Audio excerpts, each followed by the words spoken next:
Ipon.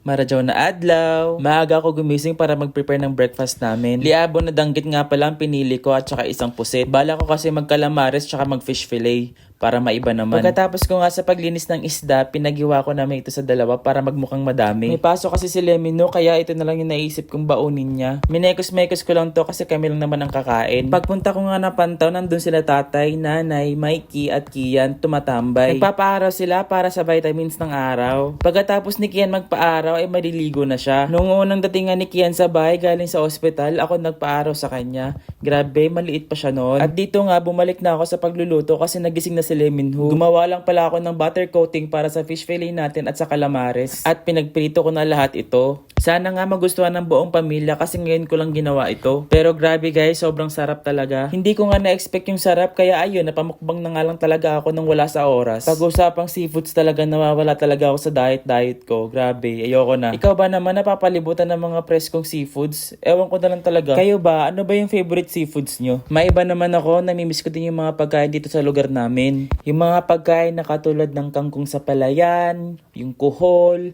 yung pako, yung talbos ng kamote na may iba't ibang kulay, meron pang puso ng saging na nasa gilid lang ng kalsada, yung mga ganon. Pagdating nga pala ng lunchtime, may biglang nagdala sa amin ng kasag. Pinaluto nga agad ni nanay kasi gustong gusto niya to. Nag-request nga si Mikey, lutong sweet and buttered crab daw. Dahil wala namang butter dito sa isla, kaya gumawa na lang ako ng paraan. Pagkatapos ko nga pakuluan itong alimasag, pinagbibiak ko na to. Gusto ko kasi nakabiak yung crab para kapag niluto ko, manunuot talaga yung lasa. At dito nga inuna ko na yung mga aromatics natin. Kasunod naman dito yung mga pampalasa katulad ng toyo, oyster sauce, at iniligay na nga ang kasag at minekos-mekos ko na to. Naglagay din pala ako ng Sprite dito kasi yun yung magbibigay ng sweetness dito sa kasag. Grabe guys, amoy pa lang guys, ulam na. Nakakapanglaway talaga tong ginagawa ko. Dahil gutom na nga kami, hindi ko na nakunan yung kumakain kami ng lunch. Dahil puro nga kain ang ginagawa ko, naglakad-lakad na nga ako para kahit papano hindi masira yung jeta ko. Pagka-uwi ko nga ng bahay, nagpatanggal ako ng dandruff kay Mikey. Feeling ko kasi ang dami na. Baby time with a purpose nga. Pagkatapos biglang dumating sila ni Kim at saka yung asawa niya at dala na nga nila yung malalaking isda. Grabe mga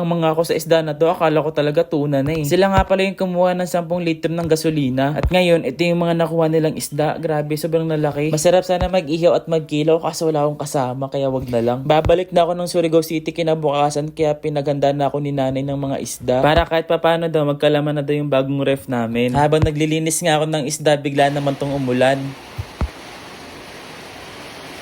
Dahil nga Pinoy tayo, rain or shine na to. Hala, birahikol. Madami-dami nga yung isdang nilinisan ko kasi good for 1 month na to. Maya-maya nga konti, biglang umaraw.